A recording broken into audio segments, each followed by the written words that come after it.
What is going on, Fantasy Fam? Welcome to the guest bed at my in-laws' house. Welcome to the Week 12 edition of Plugged In with myself, JM2Win from OneWeekSeason.com, and my guest slash co-host slash one of the sharpest men in fantasy, Scott Barrett of FantasyPoints.com. Scott, how are you doing, my friend? I'm doing good, JM. How are you? I'm good. I don't know that we'll go the full hour today if we run out of things. My son picked up an ear infection. He got like an hour of sleep after our flight on Saturday, which made for fun roster constructing. And we thought he was better yesterday, but I went out there after doing my solo pod a minute ago, and he was all curled up on the couch. So I abandoned him to come hang out with the peeps. But yeah, my father-in-law's at the ER. It's been kind of a crazy week. But outside of all the health issues, doing well. How about you? Looks like you're still at home, so you get to hang tight this week for Thanksgiving.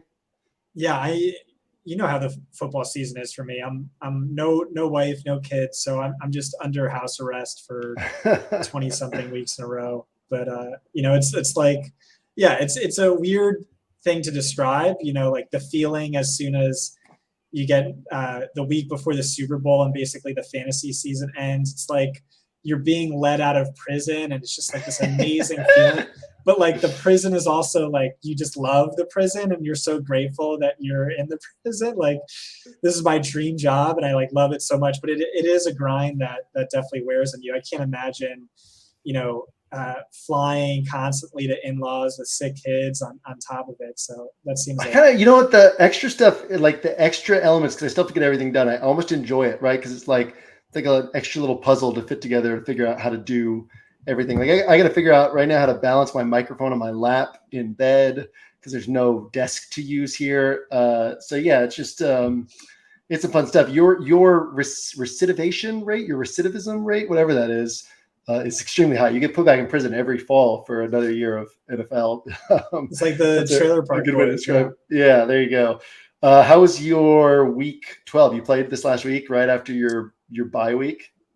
Actually, I gave myself another bye week. No way. I was like somehow ridiculously burnt out. And then I remembered it was Thanksgiving. And like Thanksgiving is the worst week. It's always when I hit my wall because it pushes everything up a day. And then I have to do more articles. So guys like Jake Tribby can spend some time with their family. And I was like, all right, I need this for myself. Usually Monday is my slow day, but I worked all day yesterday. Right. Yeah.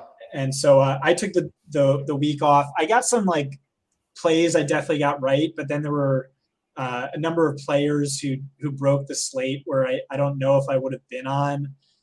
Jacoby Brissett against Buffalo in the Millie Maker. I got a 41st place finishing the slant with my Brissett roster. Cordarrelle Patterson with his 9 touches and a kickoff return touchdown. Tony Pollard, our subs went crazy heavy on Tony Pollard this week, based on the news Sunday morning that Zeke would be extremely limited, but he wasn't limited. And I don't know that without that news, I would have been into Pollard. I get he's extremely talented, but I did think Zeke would still at least maintain the near end zone usage. And that was the case. He's, Pollard scored on 2 touchdowns and hit the 100-yard receiving bonus. Higgins I liked. Amari Cooper on the road. That narrative has made me so much money this year that, I'm sure I wouldn't have been on it, but maybe it doesn't count when your opponent's also on the road.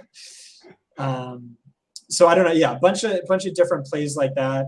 I don't know that this would have been a good week for me. What about you, Jan? You had a great week, right? Yeah, I had a nice week. It's funny.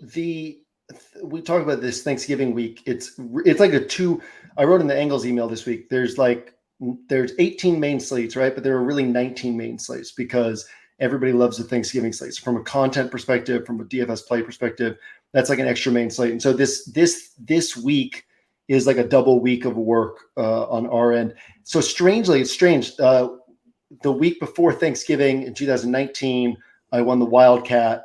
On the Thanksgiving slate in 2020, I won the Game Changer. This year, the week before Thanksgiving, I finished second in the 100K power sweep.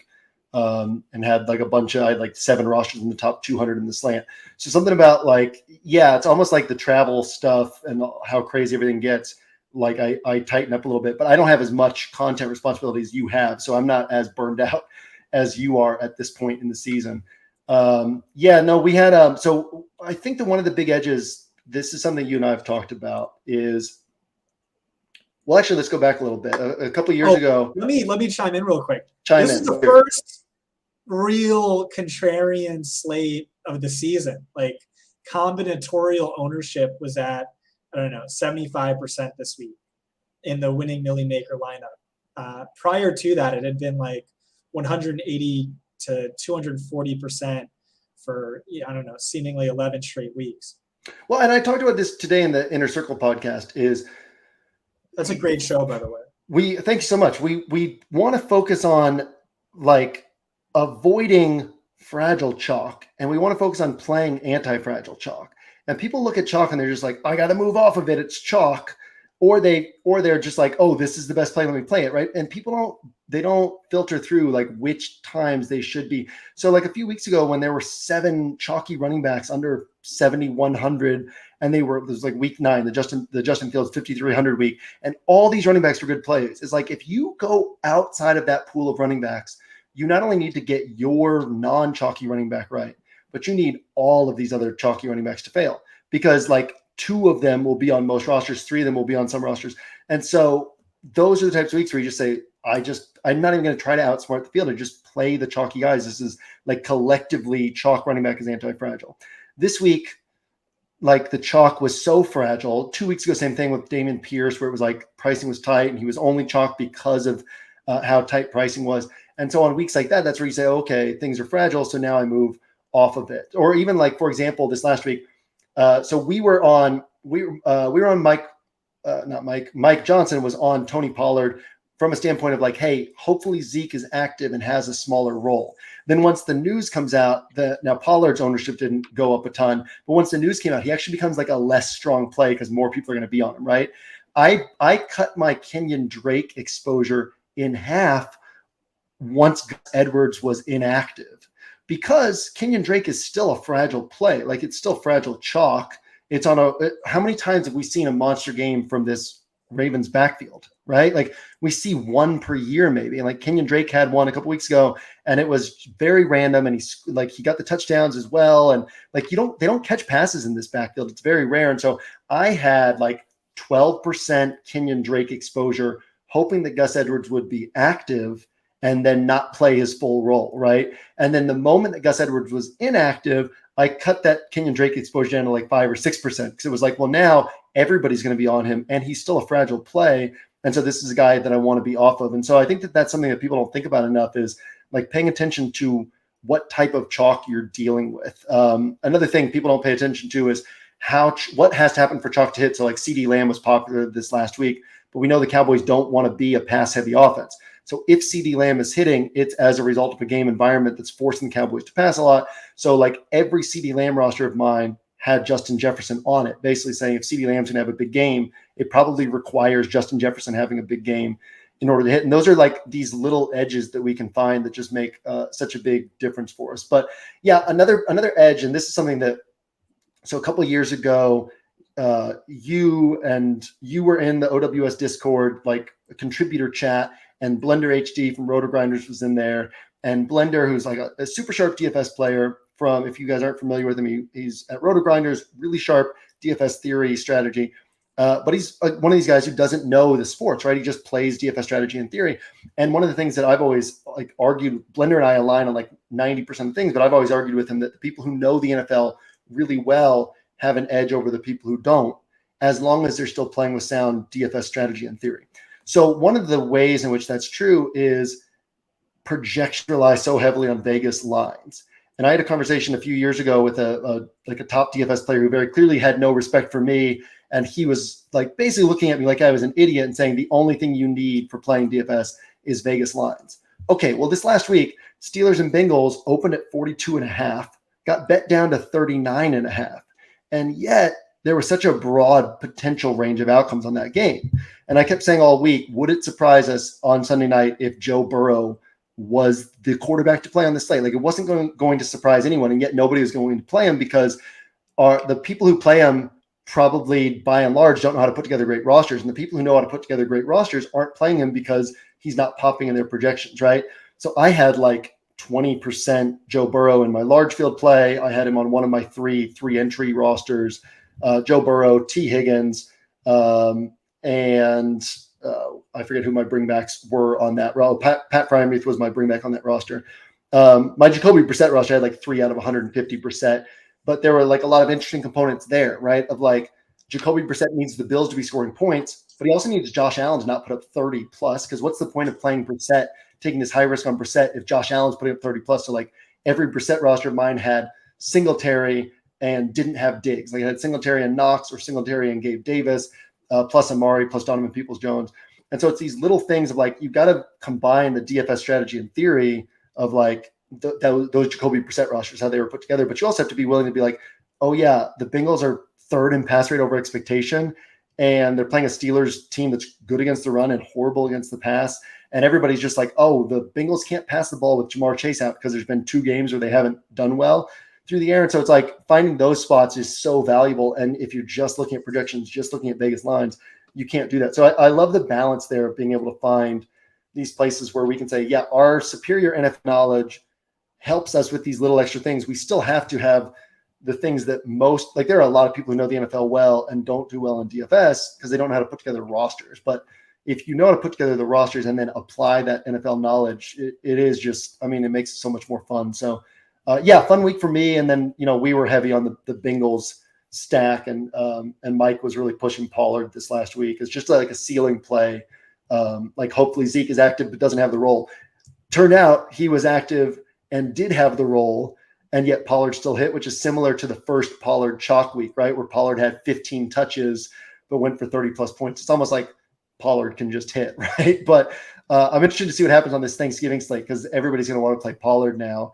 And yet realistically, he's still not going to touch the ball more than 14, 15 times. So that's pretty fragile chalk. And yet he can put up the sort of score that can burn you for not playing him. But yeah, that was my week. Fun week on my end. I got a lot of things wrong as well, right? Like my main build had, I worked so hard. Like, how can I fit Josh Allen, David Montgomery, Stephon Diggs, and Justin Jefferson onto a roster? Because it was almost impossible to do it. And so like if Jefferson and Diggs hit, it was a combination no one was going to have. They weren't correlated, but nobody would have that combo. And basically like failed to cash my main build because Jefferson scored 6 points. Like if he'd scored 18 to 20, I would have cashed in all of those high dollar tournaments as well. But yeah, that second place in the power sweep kind of helped with the ROI quite a bit in spite of that main build crashing and burning. But yeah, interesting week, fun week. And yeah, I mean, I think we're getting into this point in the season where pricing's tight, and it just gets so much harder to build chalky rosters. So the chalk gets worse and worse. Can you guys even still see me? What is the sun going down outside? It's like pitch black in this room, but at least you can hear me. Yeah. Love everything you just said. That was like a throwback to last season where we would just each go on these super long monologues, but we needed. Yeah, last year it'd be like 20 minutes before the other one would talk. So we've sharpened that up a little bit. Yeah, I definitely had some good calls. There was a lot of chalk that I didn't really understand this past week. Yeah. Josh Allen over Justin Fields and cash. Damian Pierce is like a must cash play. It didn't make sense to me. A bunch of other stuff like that. But then again, there's like so much variance in this game. Like, you know, Joe Mixon goes down. Samaje Perine scores 3 touchdowns. Things you get right, like or you just don't see coming, like Antonio Gibson, the Washington just going back to him in the sort of workload he had last season rather than more of a committee in Brian Robinson's favor. David Njoku being limited on a snap count, things like that. You just you don't really see, or Cordarrelle Patterson scoring a touchdown on special teams. Like, I mean, Patterson still had like low, but it can 18 fantasy points or something, didn't he? Like he didn't like break the slate or anything, right? No, he just wound up on the winning Millie Maker lineup. But there's things like that where there's you know, there's a lot of variance to it. But you could be right. It's just important to be right on the sort of power law players who can make or break the slate, like an Amari Cooper this week, which I wasn't on, or CeeDee Lamb the week before that, which I wasn't on. Well, let's talk about the Washington backfield. I thought that was interesting because Gibson was getting touches. Okay, last night, Christian McCaffrey gets all the touches in the first half when the 49ers are like in the game passing the ball. And then they bring in Eli Mitchell almost like their closer, right? And he's just getting all the carries. And that was kind of how Washington had been employing things with Gibson and Robinson. Like Robinson was getting the ground and pound touches. If Washington had a lead, Robinson was seeing those touches. And then this week, Gibson was getting second half touches. Obviously, J.D. McKissic could come back and throw another wrench into things. But are you kind of readjusting your view on that backfield at all? I thought that was super interesting. We talked about that backfield last week, and I mentioned Brian Robinson. I ended up playing very little of him. He was 20% owned in a lot of tournaments, Wow. which was crazy. I mean, it's just, limited salary available. It's like, well, this guy has a role. And then Antonio Gibson was like sub 8%. I had more Gibson than Robinson, which you forecasted last week on our show. But yeah, just that more dynamic role. And so, any thoughts on that backfield? Yeah, so I'm equipped to answer like any looking forward questions because I wrote about 80% of the XFP report yesterday, when usually I take Monday as my rest day. But I with the caveat of until J.D. McKissic comes back, if he does, I'm open to the idea that Washington is just abandoning the Brian Robinson experiment because, again, he has looked terrible on his touches. And yeah, that's like no fault to him. The guy was shot just, 7 weeks ago, twice in the leg. But yeah, he played Antonio Gibson played on a season high 68% of the snaps, 64% route share that ranked third most on the week, had all of the targets, 18 of 33 carries. And this is like very similar to who he was last year without J.D. McKissic. He was the RB11 over his final 5 full games, despite handling just 60% of the carries and 60% of the targets out of the backfield. They did go very run heavy, and game script was pretty good. And it seems like Washington is sort of coming into their own, or at least they've run very good over the last 2 weeks. And so, I'm open to the idea of him being a mid-range RB2 until McKissic comes back, if he does. Yeah, and they're playing the Falcons this next week, which we've seen Falcons games against, like Falcons game against the Browns, right? The Falcons, I think, had only 4 wide receivers active that week. Now Kyle Pitts is out. We know what the Falcons are going to do. They're going to run the ball, and that should allow Washington, and Washington's second in run defense DVOA, at least heading into this last week, and nothing should have changed that. And so that's a tough spot then for the Falcons to really put up points with kind of their one-dimensional offense. And so I think that's a week where we could see Antonio Gibson be a nice piece once again. Any thoughts on that? On who? Antonio Gibson against the Falcons this next week. Yeah, no, I agree. I haven't looked at his pricing, but I meant to. Oh, I'm sure it's sub 6K. Exactly. Well, I'm seeing a lot of really good so he's 5,400 RB22 right behind Isaiah Pacheco. But I'm seeing a lot of like really terrific value this week. And I don't know if everyone else is going to gravitate towards it. I'm seeing like the best running back play and the best wide receiver play of the slate standing out by a mile, but there are a lot of good plays. You want to guess who I think the best running back play is? It's a fun little game. Yeah, let me take a stab at. Oh, I don't know. It's not Isaiah Pacheco. It's not one of these higher price guys. I'll give you a hint. Kenneth Walker's like 6,900 or something. Give me. Jeff Wilson. Is it Jeff Wilson? Give you a hint. Okay, that was my guess. Jeff Wilson is very up there. He's terrible at football, and I love him this week. Samaje Perine? It's Latavius Murray. No. Hell yeah. Okay. I mean, I'm not against it. I'm not against it. Hey, what about Rachaad White? Is that going to flip into Tampa, or because I made a note last week about Rashad White might be interesting this week, but Leonard Fournette, they said he's going to play in week 12. Obviously, we're getting a little bit ahead of ourselves here, but any thoughts on that situation? Yeah, I talked about this a couple of weeks ago. I think it's going to be a 50-50 committee somewhere around there because he got the start, and that's what Jeremy Fowler said was going to happen. We want him to get more work, but it was like a 55-45 committee until the injury. I think there's a chance, he just, is excellent, is hyper efficient, and he runs away with the job. But I think we're going to be many weeks away from that. Just with Latavius Murray, I wanted to say Melvin Gordon's no longer on the team. Chase Edmonds is out at least a few weeks with a high ankle sprain. He has a great matchup.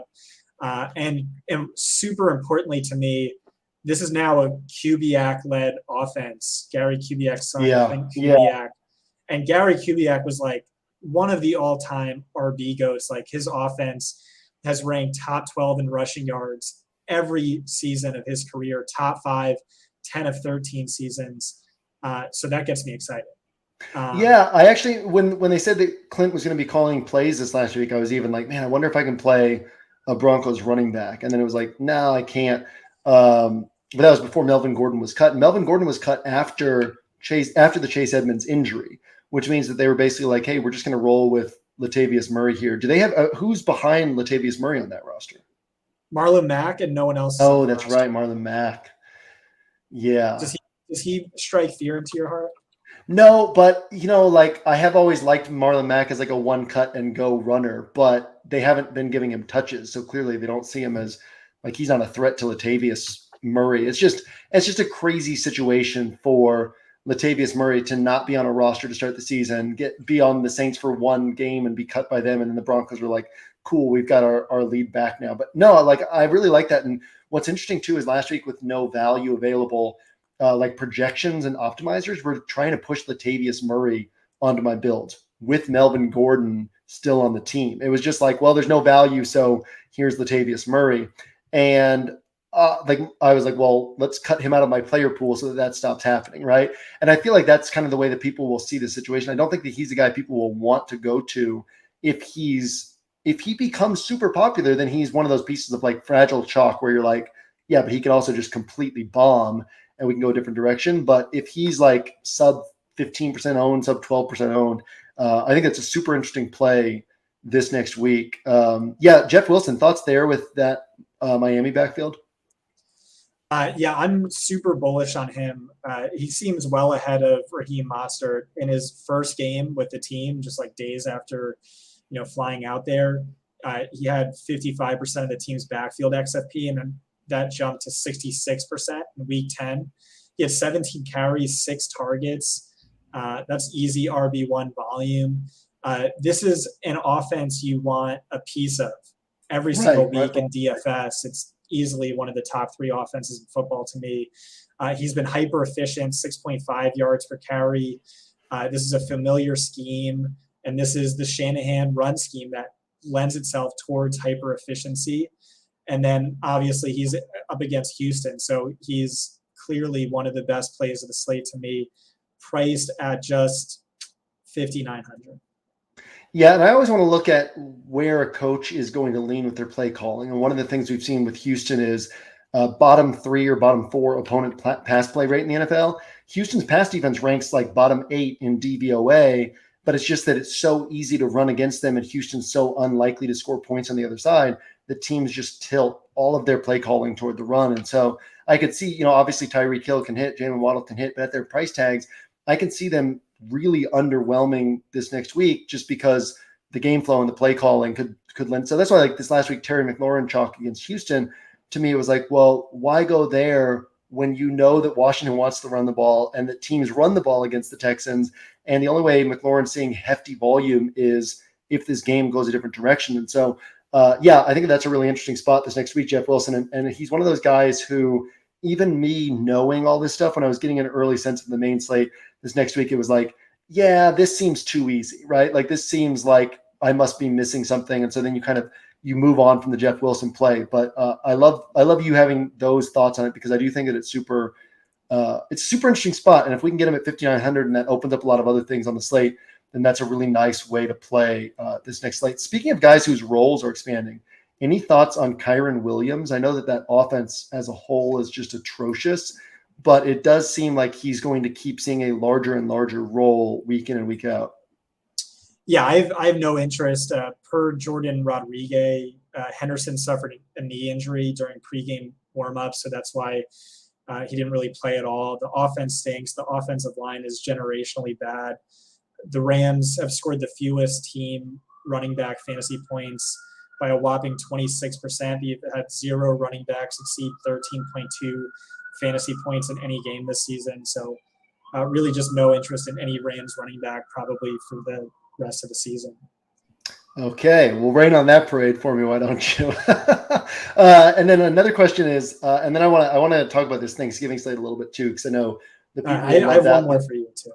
Another question I have for you then is the Ravens offense. Demarcus Robinson, but then also 13 points against the Panthers. That's pretty ugly. That's pretty concerning. So any thoughts on that offense as a whole? And then Demarcus Robinson in particular, because this is 2 out of 3 weeks that Demarcus Robinson's seen big usage and put up nice score. And he's one of those players who, I was chest deep in the slate this last week, and he was never on my radar. And then I see him on 1.3% of builds, right? And putting up big points. And it's man, we all were just not thinking about this guy. So any thoughts on him kind of in this lead wide receiver role for the Ravens? Yeah. So the only, I don't really know what's going on with the Ravens, but you can make an easy case that, all right, Lamar Jackson was sick all week. He didn't practice on Friday. Mark Andrews is still, very banged up with multiple injuries. But, get them both healthy and they're back to being, as exciting as they were earlier in the season. Demarcus Robinson, yeah, I'm pretty bullish on him, and this leads me to my next point. So he caught 9 of 9 targets for 128 yards. He's seen an increasing route share from 44% to 68% to 87%. He ranks 8th in targets per route run over those 3 games. If you give him just 1 target, he's led the team in targets in all 3 of those games, though granted, Andrews was out for a spell. He has a great matchup this week up against the Jaguars. And so a couple of weeks ago, I was looking at, or a couple of days ago, yesterday, I was looking at the pricing, and it's okay, Mecole Hardman, 4,500, Kadarius Toney's hurt. He was a wide receiver 1 in fantasy points per game over his prior, 4 or 5 games. Demarcus Robinson's 4,300. Treylon Burks is 4,200. Julio Jones is 4,000. And there's a couple other names there.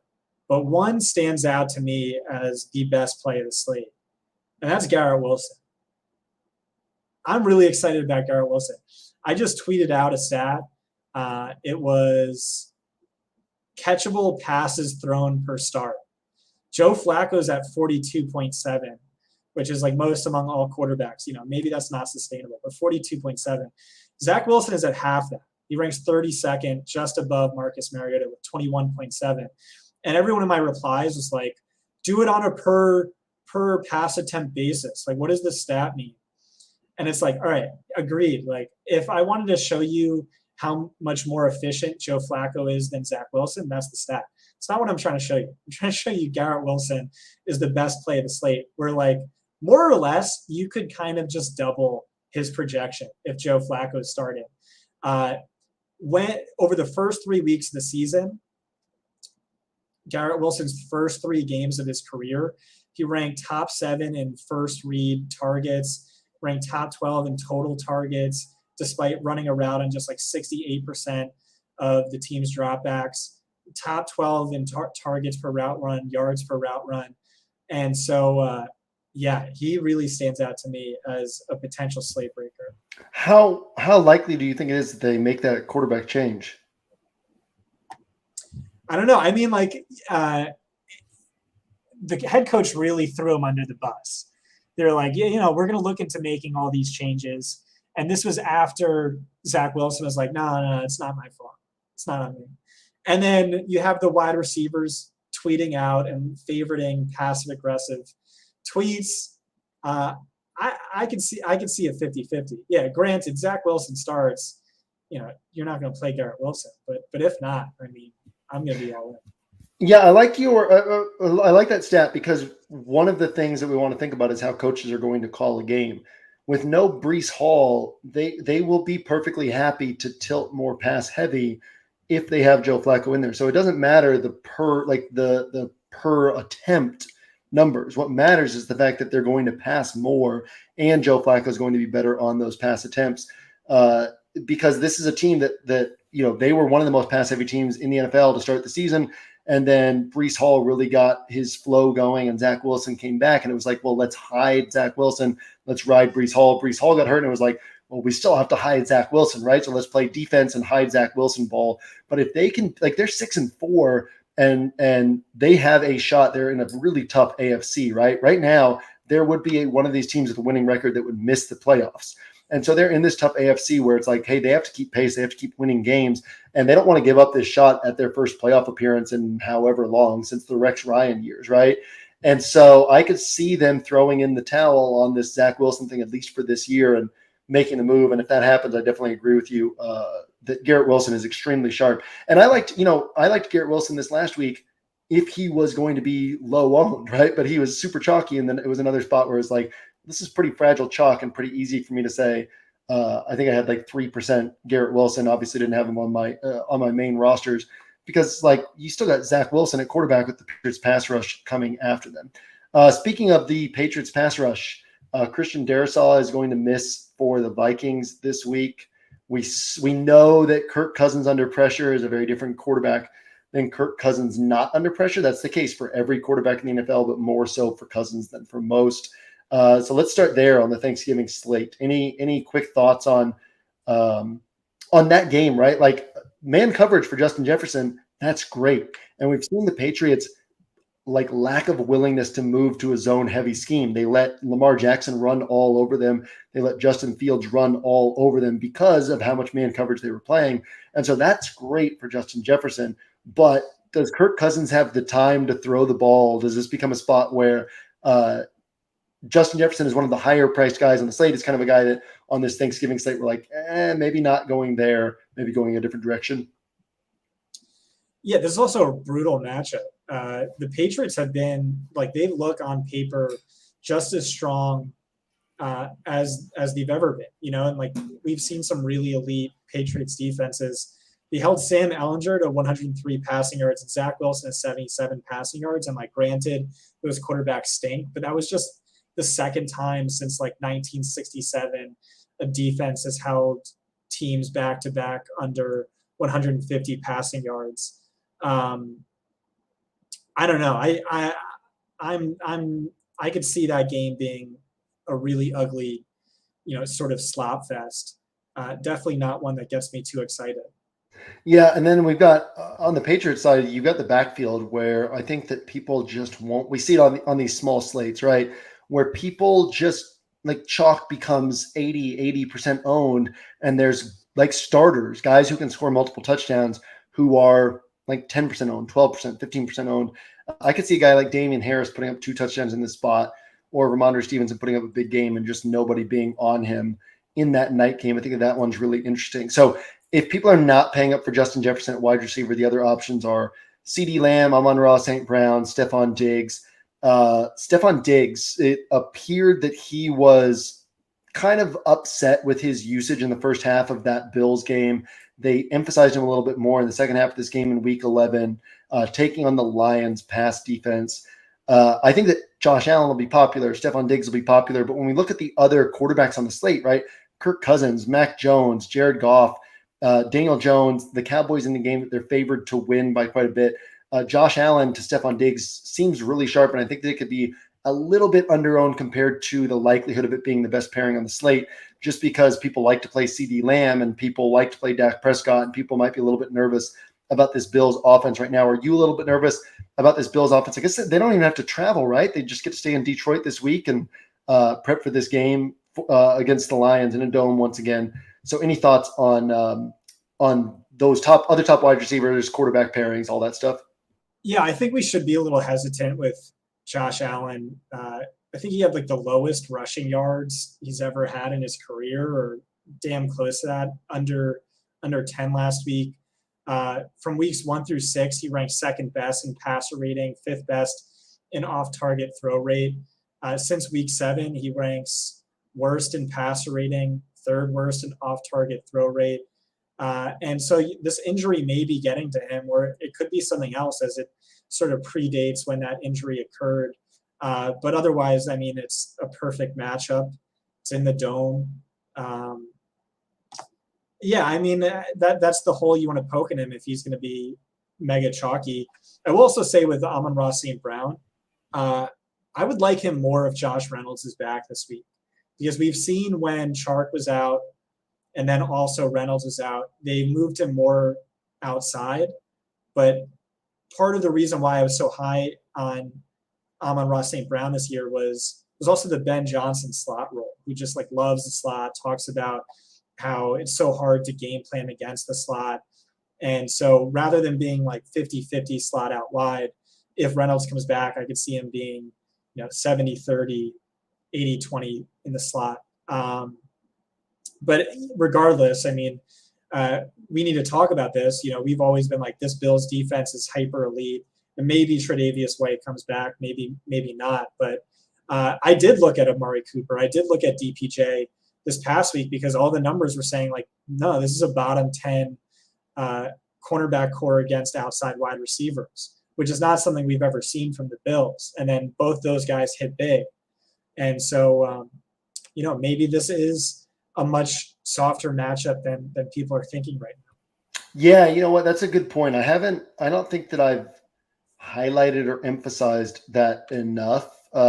You were the first person who really even brought it to my attention last week when whoever I had played against the Bills last week, and you were like, "Oh, I thought that you had it was Justin Jefferson." You're like, "I thought you had the no wide receivers against the Bills rule," and it's been like 5 years. I've just been like, I just don't play wide receivers against the Bills. And then with the Justin Jefferson one, it was weird. I didn't really overemphasize it or talk about it much because I didn't even think about it. It was just like, okay, the Bills can't stop Justin Jefferson, It's like, and then same thing this last week, right? Like typically, if I'm stacking up the Bills, I'm going to say Bills smash, and I don't have a bring back. But this last week, I had a rule of one bring back on every Bills roster. So I had Njoku or Amari or DJ on every Bills roster. So my Bills rosters were what killed me, as like the Josh Allen Diggs or Josh Allen Gabe Davis was what killed me, as opposed to the bring back where I was getting points on those bring backs. So yeah, I mean, I think that these things are dynamic, right? The Bills are not just banged up in the secondary; they're kind of banged up everywhere. But I don't think that the Bills are a defense that I'm avoiding right now. And Buffalo's favored by 9.5, but that seems pretty hefty. This seems like the type of spot where the Lions could play this game a whole lot closer than that. In fact, I'll say the same thing about Dallas. Dallas is favored by 9. It won't surprise me. I was looking through available prop bets that were posted early, and all that's up for Thursday is Cowboys and Giants. And I was like, you know what? I'm not taking a single prop bet from this game, because there's this game environment is so unpredictable, right? We've seen the Giants defense just figure out ways to slow down opponents. We've seen the Giants figure out ways to stay in games, but they can't score a lot of points. And so, I think both those games could play a little bit closer than people are probably expecting. Any thoughts on that? Yeah, I mean, I have no idea what to do with the Giants, like my favorite team. They're just I get texts like every week. I mean, not so much recently or after their last loss, but my Giants fans are like, "How about these Giants? We're gonna run the table." And it's just like, listen, I still don't think this is a good team. I have no idea how they're winning, but here we are.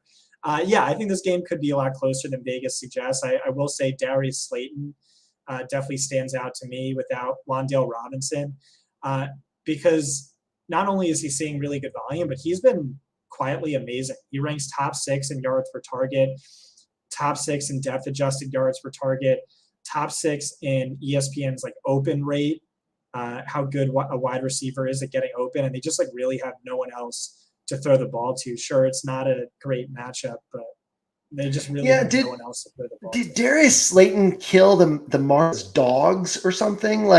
What is the deal? This guy was good when he was playing a couple years ago, and then just got buried on the depth chart on a team with no pass catchers.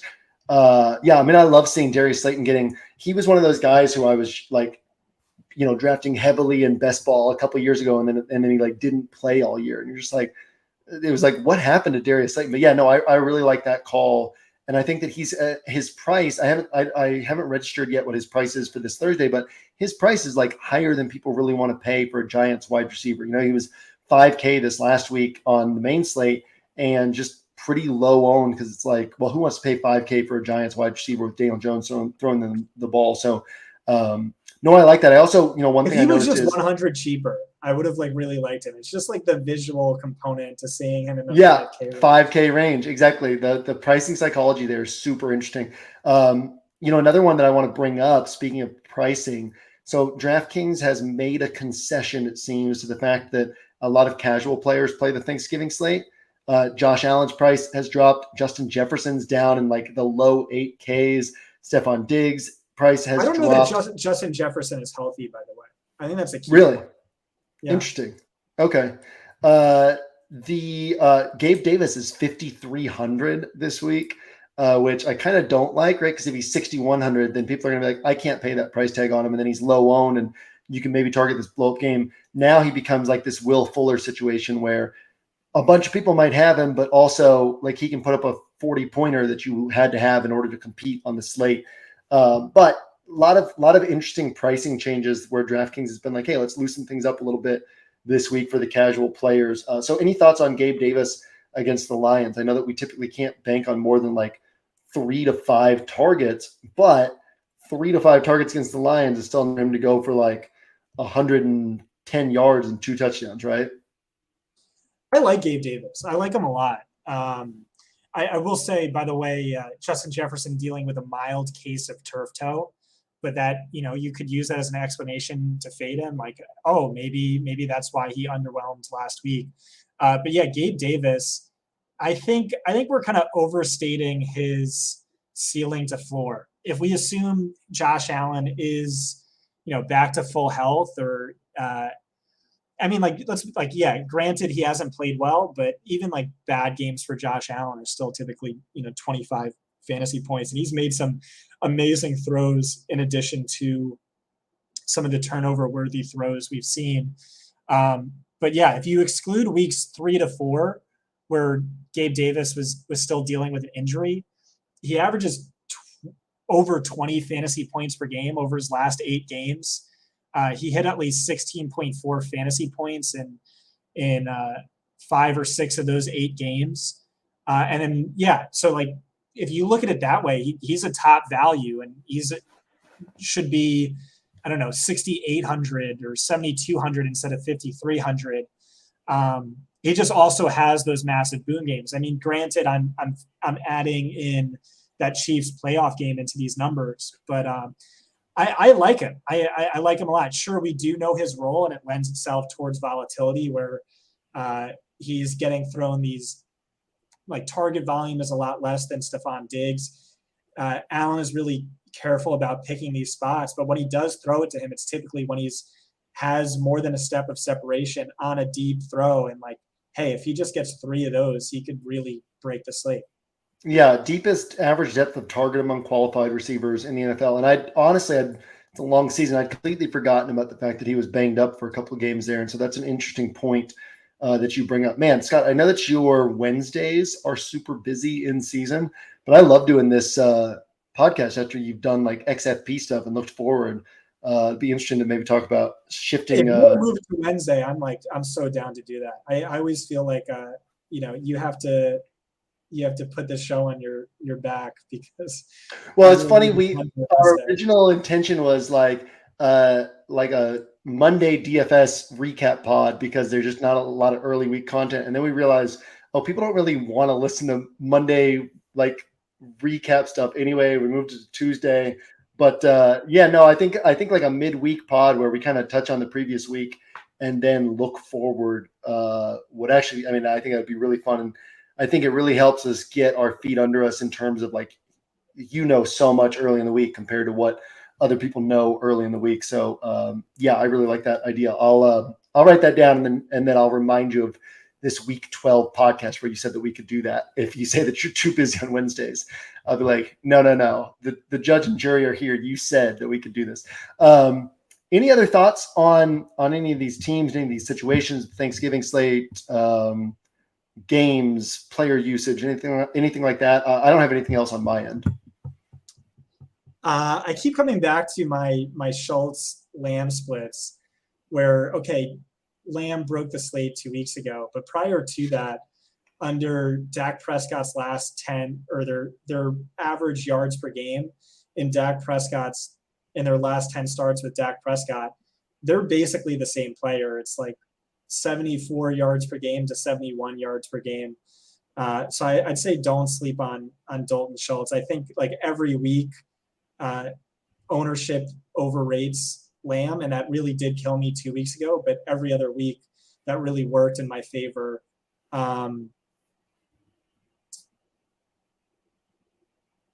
Jacoby Myers, I still think, is underrated.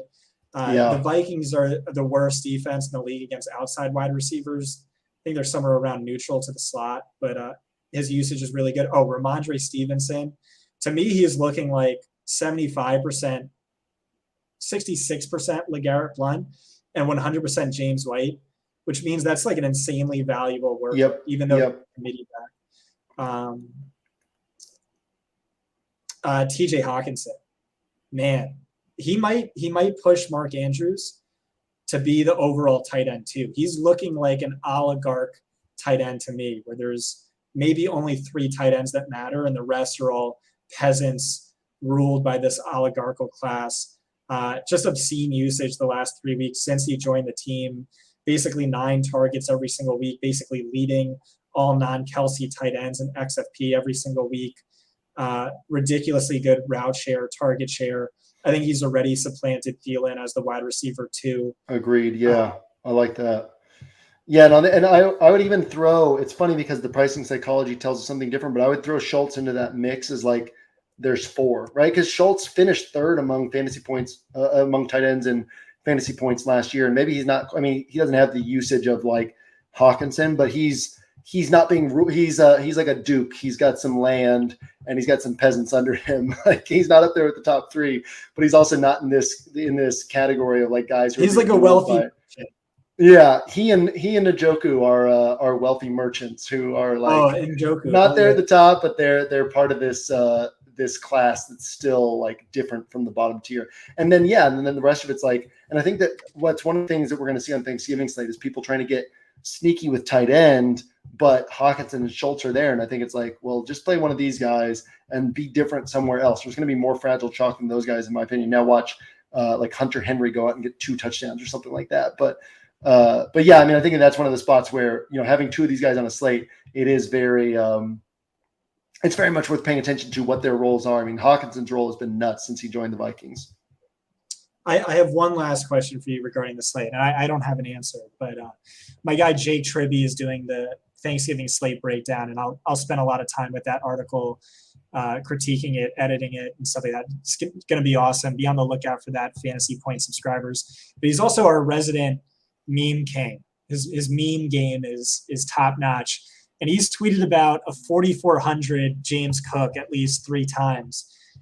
So I know that he's going to be playing quite a bit of him. Where are you at on James Cook, 4,400 as a salary saver? So James Cook is the same thing I talked about with Kyron Williams, where if a player's role increases, like I like to assume that their role might increase again the next week, kind of behind the scenes. So like James Cook was getting, for the first time really, was getting touches when the game, like serious touches when the game was in doubt. So I actually like that as, I think it's like a high risk upside play.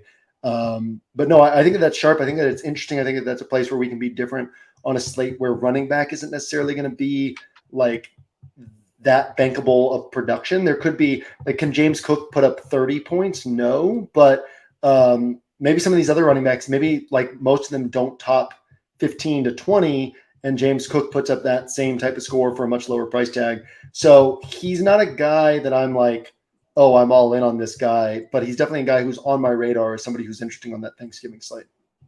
Can we talk a little bit about ghosts of Thanksgiving's past? LeGarrette Blount? No, what happened with LeGarrette Blount? LeGarrette Blount scoring three touchdowns or whatever it was. Oh, right. I do remember that. And it was against the Patriots, right? Who the Patriots 6 of the last 7 years have been top 2 in fewest running back rushing touchdowns allowed. And he went out and put up, or maybe it was against the Bears. It was against somebody, and it was just like really LeGarrette Blount. But no, what other ghosts of Thanksgiving past? I remember the Calvin Johnson Thanksgiving narrative. I think he averages like 33 fantasy points per game in his career on Thanksgiving. But I really vividly remember the two things that like ruined my Thanksgiving. One was back when Johnny and I used to do the Power Hour, like really early stages of my career. We had on Rummy as like one of our first high-profile guests, and we talked about the slate. And I was like, Jordan Reed is the best play of the slate. And Johnny was like, hell yeah, I am all in on Jordan Reed, best play of the slate. And Rummy goes, yeah, I'm not going to play him. I just have a feeling he's going to get hurt mid-game. And I was like, what? You can't predict like a mid-game. That's like, you can with Jordan Reed. And then lo and behold, Jordan Reed caught like his second target in the first quarter, suffered a concussion and was out the rest of the game.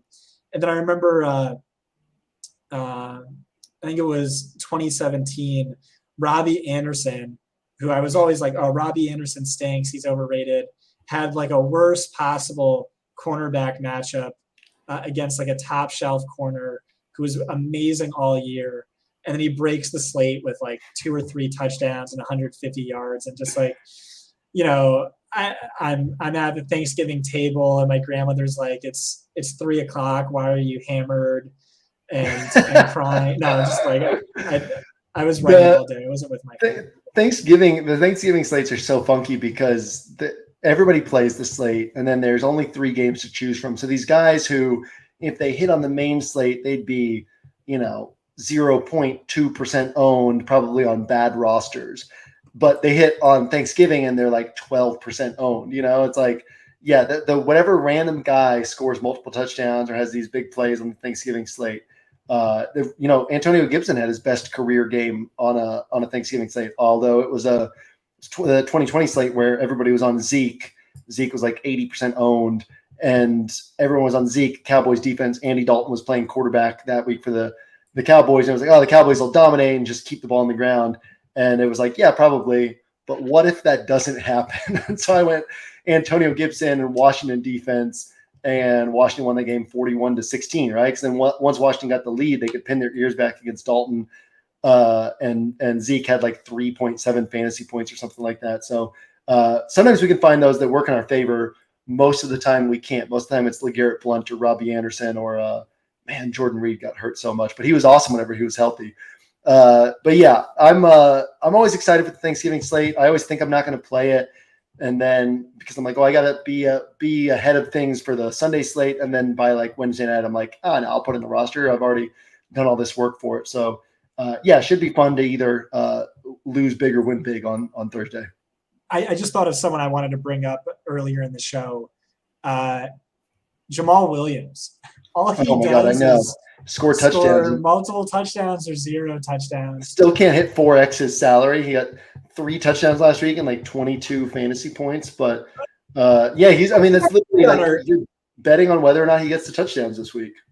I think I said on our show that felt like a JM play because he's going to be like 3%, but he's shown he has like 30% chance of scoring multiple touchdowns. Yeah, and on a week where there wasn't a lot of ceiling available at the running back position, like it made sense. I had none of him, but this week I'm hoping that people take that and he's like 60% owned, and then he doesn't get the touchdowns and puts up 10 points. But more than likely, what's going to happen is he'll be 60% owned and score 4 times and bury me for not playing him. All right, with that, I'm going to get out of here. I'm going to go cuddle my son and hope that his ear infection gets better. But we will see you back here next week. We will see you on Wednesdays next season. Scott said it. We're locking it in. And we will see you at the top of the leaderboards on Thursday and on Sunday.